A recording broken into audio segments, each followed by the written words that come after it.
presents Starbound Studios starring Maggie Martinez and the Hot Seat Interview. Y ahora con ustedes, Maggie Martinez en Caliente. And now, Maggie Martinez. Well, here she is. Maura Keller is running for U.S. Congress District 3, which includes Carroll, Coweta, Douglasville, Fayetteville, Buchanan, Hamilton, Franklin, McDonough, Barnesville, Meriwether, Muskogee, Pike, Spalding, Throop, and Thomaston. And we say this at the beginning so you know exactly who she will be representing. Okay, so Maura Keller stands for, so in Spanish it's Maura. So those that are looking for her in Spanish, Maura Keller, okay? So in English it's Maura Keller, stands for Service, Dedication, and Progress. Born in South Weymouth, Massachusetts, but she resided in Fayetteville for 28 years. Maura's life has been a testament to the power of hard work and helping others. She and her husband David have 4 children, 2 grandchildren, and 2 dogs. Maura's story is not just a personal achievement, but also a steadfast dedication to serving her country and her community. Enlisted in the United States Army as a military policewoman in 1978, Maura quickly recognized the need for a change. Welcome, Maura Keller, to the Hot Seat Interview. Thank you so very much. Okay, we are going to discuss a lot today. This is interesting. So don't forget to buy the book so that way we can continue with this show, because it takes equipment, it takes everything. So it's called The Secrets of Campaigning. So you think you could run? It's my experience as a political consultant for 40 years. Everything is here. Don't buy any other book because everything is on this one. So don't forget to buy it. Find me in Instagram, Maggie.StarBandStudio, TikTok, Maggie Martinez Studio. And don't forget to subscribe, okay? And follow us on Facebook, The Hot Seat Interview with Maggie Martinez.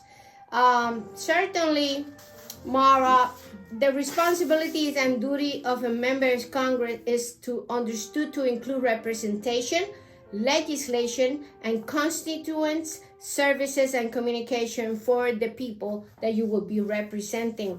So the questions that I'm about to ask today are vetted. It's not like this is a script. Are vetted to help citizens recognize whether candidates for U.S. Congress support individual liberty, free enterprise, and limited accountable government. Maura priorities a woman's right to reproductive health care.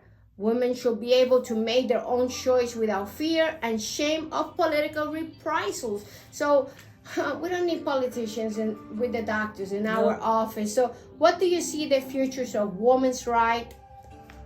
Well, right now, the only way we're going to be able to get that is for Kamala to get elected and for us to give her that Democratic Congress so we can make sure women's reproductive rights, the Equal Rights Amendment, the Equality Act, all of that can finally be voted on and put into the Constitution.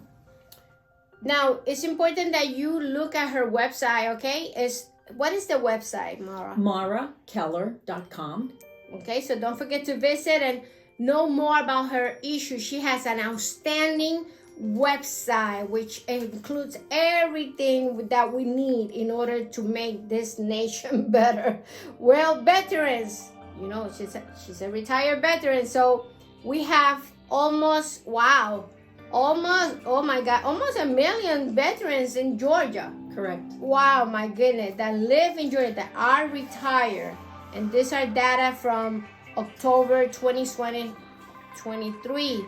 So it's important that we work with the veterans, Maura. So explain a little bit about the PACT Act so people understand what is it about and what are your plans for veterans for this country. Well, one thing about me is I'm a retired, when I retired, I made the rank of lieutenant colonel. So I started off as enlisted and then I retired as an officer. And it was in 2017 where I went back to school and I graduated with another degree. And the last 3.5 years, I have been working at the Atlanta VA as a nuclear medicine technologist. And so I see the issues just the Atlanta VA alone has. And what was frustrating to me is those of us that have been in the military, and those of us especially that were officers, when we see issues, we know how to fix them. And being able to talk to people to say, this is what we have to do to move forward, and for that not to happen, it's very, very frustrating. So I would work with my patients, and by the end of the day, I'd be working them throughout the building to fix stuff. And I thought, you know what, for everyone that I'm working on, there's got to be another 10, 50, 100 experiencing the same problem. So that was what led me to run for Congress. Now, when it comes to the PACT Act, you got to remember, when that was being voted on, every single Republican in Georgia voted no on that. You know, they talk about how they love our veterans, but when you look at how they voted on veteran issues in Georgia, they voted no. They didn't want to approve the $797 billion that will take to put into place the PACT Act. That's exactly right. So we've got to help them when it comes to the PACT Act, being able to process their paperwork. We still have veterans that don't know that they're eligible. So we have to make sure that they are aware at all different levels. So Joe Biden approved this in August 10, 2022. That's wonderful. Kamala Harris in her platform mentioned that they might do some contract with hospital because some hospitals are not that close to the veterans. So what do you think about that? As long as, you know, I gotta know more about the mental health issue. You know, when it comes to like doing, you know, CT, x-rays, nuclear medicine, things like that, we can, if it's closer to them, let's make sure we take care of it. But when it comes to mental health, I need to make sure that the people that we are using truly understand what our veterans have gone through. You know, the ones that we hire, they get it. But you know, people that have just gone through the training and they're listening to our veterans, it's hard for them to comprehend what they're actually hearing. And we don't want anybody to walk away feeling discounted, not heard or anything. But for other things, whatever's convenient and better, it's because especially we have such an older population. Some of them are traveling, you know, an hour and a half just to get to the Atlanta VA. That's not good. No, we need to make sure. Now, here's something else that our veterans need to be aware of. Even if they go and see their civilian doctor, we need to make sure that they register at the Atlanta VA. And the reason, or any VA in Georgia. And the reason for that is we got to make sure we count their bodies. Because when it comes to resources and funding and stuff like that, that is what tells us that we need maybe another hospital someplace, or we need more people. So, but when they are not counted within the VA, we don't know that they exist. And so we don't get the funding, we don't get the people, we don't get maybe those extra areas that we could can help them. We are talking with Maura Keller. She's running for Congresswoman for the U.S. Congress, and definitely she has a plethora of experience to bring to the citizens of District 3. And I'm glad you're here, Maura. Thank you. I'm so glad you invited me. That's right. Well, new homecomers, the frustration and the inability to buy a new home. Do you think Kamala Harris' plan to help first home buyers and financial help will really help? Absolutely. I mean, let's go back to COVID. We had so many homes that were available. They were all bought up by equity firms. So if you were a young family starting out for the first time, you had no home to buy. And builders are coming in, they're building without a problem, but they're building at a price. And it's outside of what people can afford. That's right. And so being able to provide them with that help is going to be amazing, especially to the people in this district. I hope we get the Senate and the Congress, because if we cannot approve all these projects, it's going to be very difficult. But we're going to talk a little bit about that later on. Do you think Congress will pass this, even though we might not have the House and the Senate? If the Congress continues on the path that they're on, they have refused to work with Democrats. And if that continues, it's not going to happen. They have an inability to look past partisanship and be able to look at, well, if I voted on this, how is that going to help my constituents back home? They somehow can't put those two together. Put that aside. Whatever we can vote on, how is that going to help the folks back home? That's right. That's right. Well, on your website, and I quote, says, "We are a country that doesn't take care of his people. The American dream is supposed to come with a good quality of life." What is your comment about that? Life's hard, and what we shouldn't be making it harder, whether it be being able to afford a place to live, being able to afford health care, having a better job. And that's one of the big things on my platform is better paying jobs. Excellent. Well, it's no secret that our immigration system is broken. It has been broken. President Trump criticized a lot about immigration, but he was the president of the United States. Why he didn't do what he's supposed to do? What is your take about the immigration and how you're going to work with that? This is just crazy. They worked on it for so long that we finally had a border bill that we were ready to pass, and everything that the Republicans have been wanting about, everything that they have been saying, this is how we have to make the border better. And then when Trump hears that we're going to pass it, now he has no talking points. And if you think about it, from the time that we could have passed it now, his talking points have been nothing but immigration and how bad it is.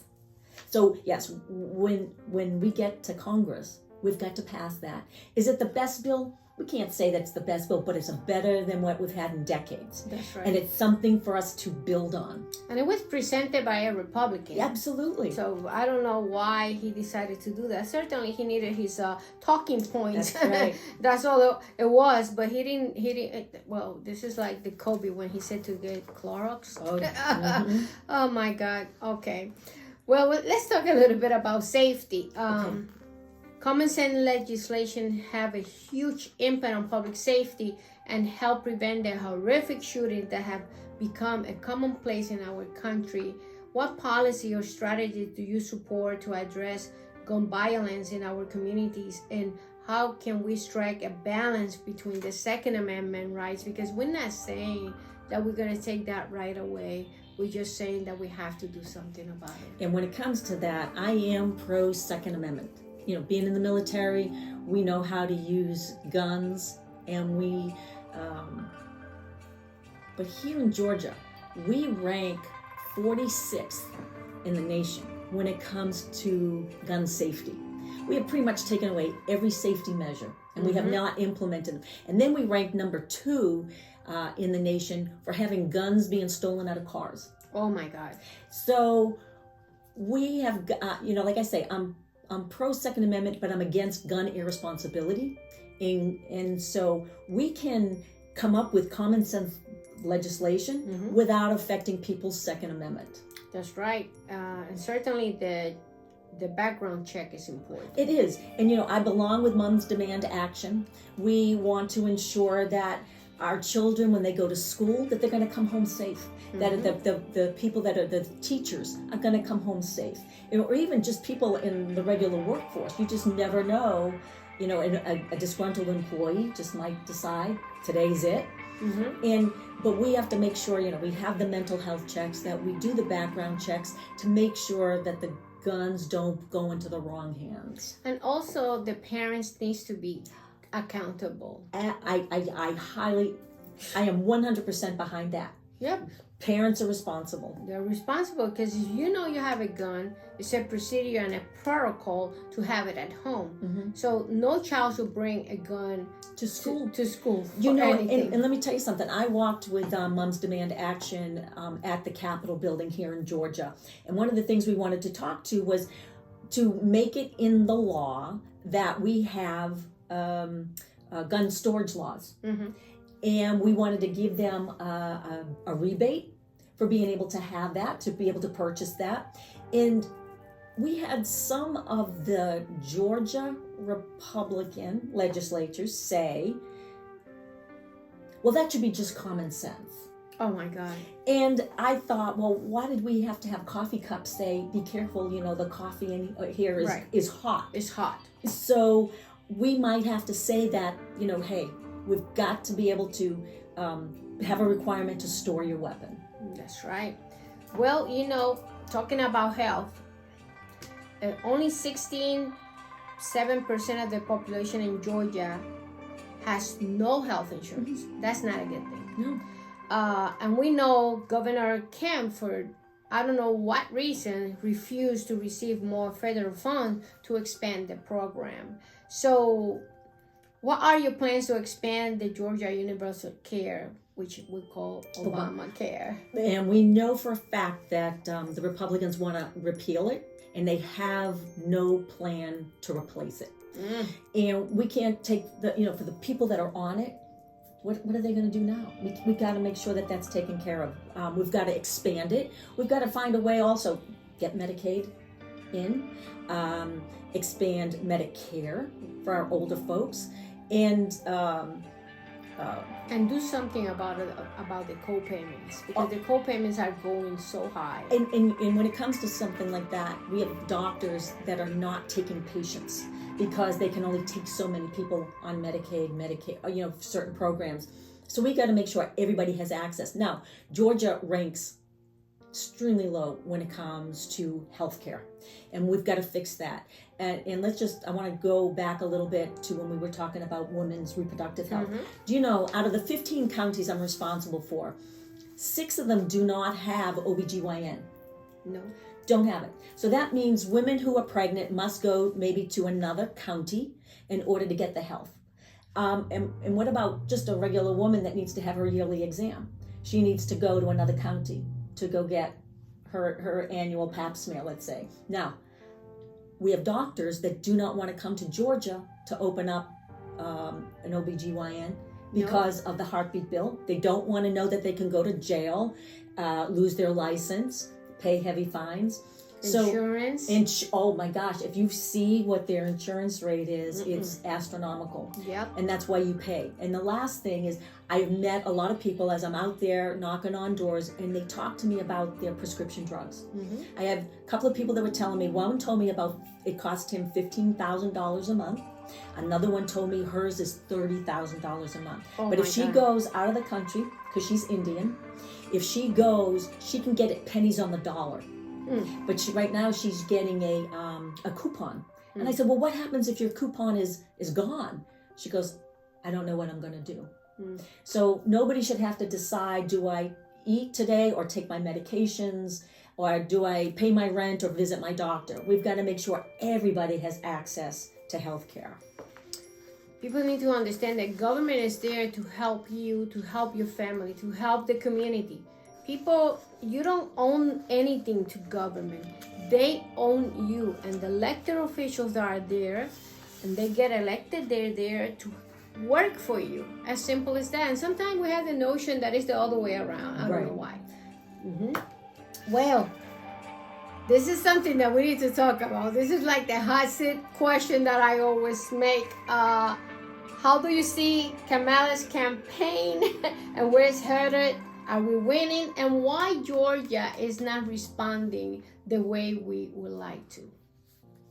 Do I think she's winning? And I want to say yes. And I'm not just being, getting on the bandwagon. I see and I hear it when I'm out there knocking on the doors. That's the best one. When I was running, and at that time it was Joe Biden that was running, and I'm at my Democratic headquarters in Fayetteville, we would see people come in.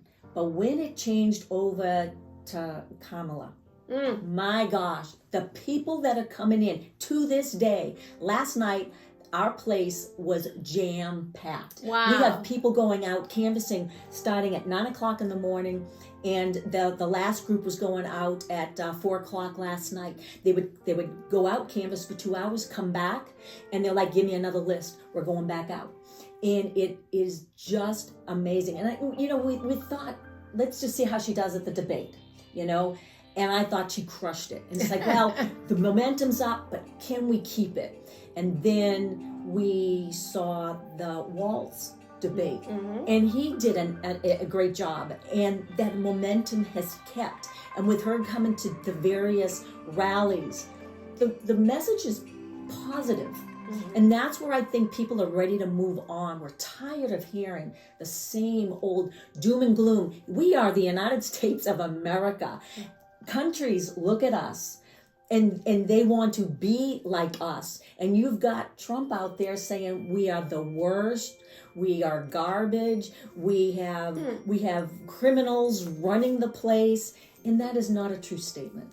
Well, he will say anything just to flare up his fans, because that's what it is right now. Fans. The Republicans are just fans because they don't go to the most important thing is the platform of the party and what that party is going to bring to the table. And the only thing that he talks is about, like, he think he's still in TV. Like he think he's still in a series, and it's two different ball games. But I'm surprised, or the surprise of the day, I think it was yesterday or the day before, the most poll registered of Iowa put Kamala Harris, and this is the likely voters, put Kamala Harris in 47% and Trump in 44%. And a lot of people, I said, oh, she's in the margin of error. I can understand that part. She's in the margin of error, but this never happened before. This never happened in the history of Iowa. What do you think about that? I think that's a tell. That's what we call a tell sign. But we can't put our foot off the gas. We got to continue to make sure our message keeps getting out. And, that's going to help us, those that are down ballot races. And I think, though, compared to my opponent who has not knocked on any doors, and I have, I'm hearing what it is that their needs and their wants are, and I hear the excitement in their voices when they talk about Kamala. What are your plans in terms for the small businesses? Oh, to me, we got to make sure that funds are available for them. And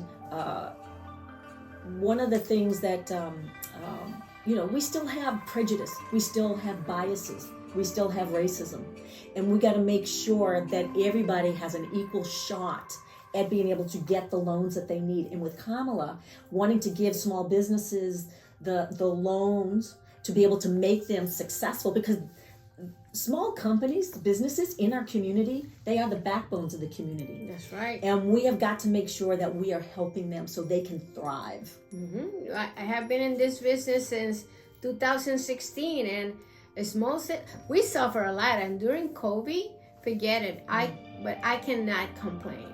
The Henry County government gave us a grant. We didn't have to pay back to sustain the business, and that is why we're still here today. So I'm grateful for that, because government did help us during those times.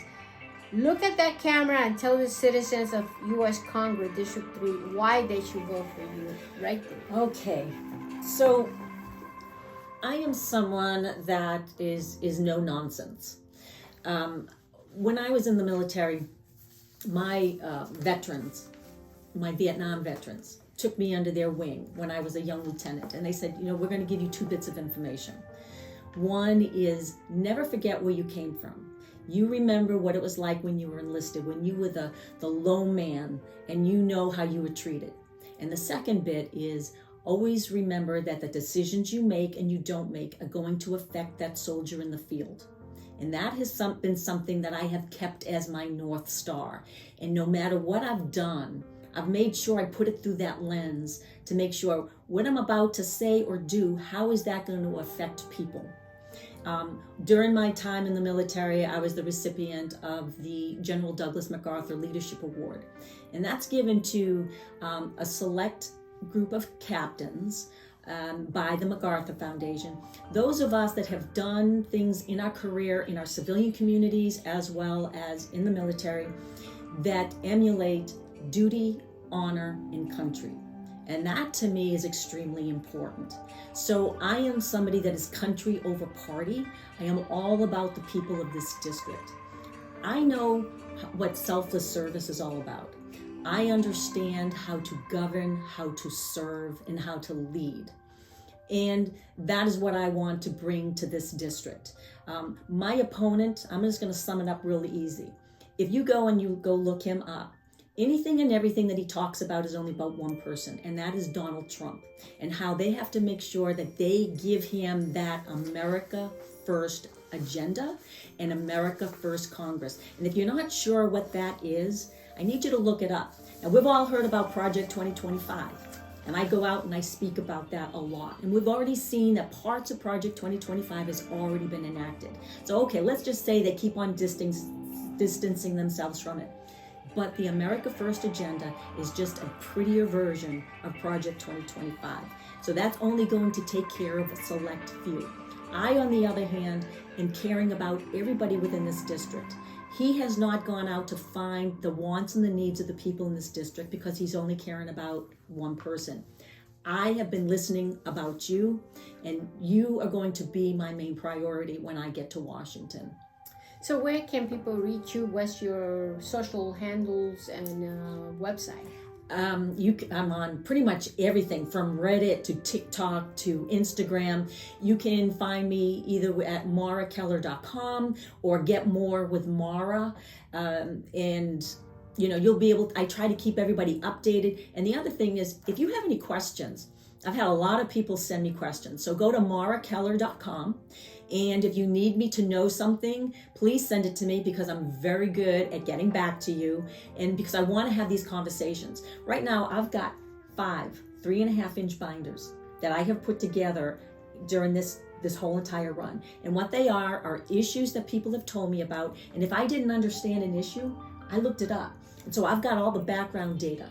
So your questions to me will go in these folders. So they will be coming with me to DC, so I know exactly what the wants and the needs of the people are. Where are your headquarters located? Well, right now we're on 185 Cathy Avenue in Fayetteville, Georgia. And we're kind of looking right now for when I get into Congress, where we're going to be putting our constituent services. We want to have at least 2 places within the district so we can be very, very responsive to them. That's great, because we can't go over there to Washington all the time. Well, Maura Keller, for me, has been a pleasure to have you at the Hot Seat interview.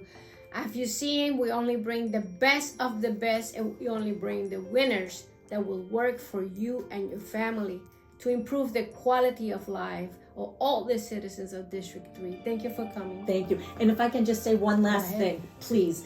If you have not gone out to vote yet, it is so critical that you cast your vote. One of the things that has happened is when I was going out, especially into the rural areas, they were telling me they don't vote. And it's like, why? And they had told me a couple of things. One of them was, I don't feel my vote counts and my voice is heard. And I said, why do you feel that way? Because in many cases, the media has already told them that the race is not competitive, or this is a very red district. And so they don't exercise their voice. But when you look at the data shows, had you come out to vote back in 2016, back in 2020, your vote would have made a difference, and in many cases would have flipped so many races. So this is not a time to sit down on the sidelines. You cannot complain about this.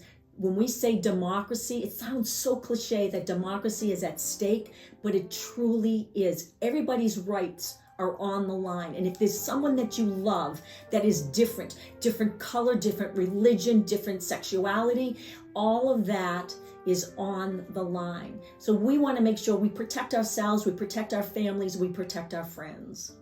It's important that you know that, yes, vote matters, because that's why we have Obamacare. Vote matters because President Bush approved Left No Child Behind. Vote matters because it brings the necessary changes for your health and your community, and how we assign the funds to improve the community. So don't think that your vote doesn't matter. It matters because we have to bring unity and decency to the White House.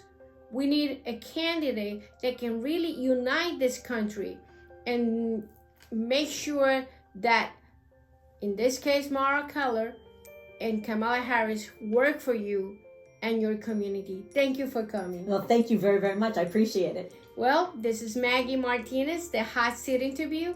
Until next time.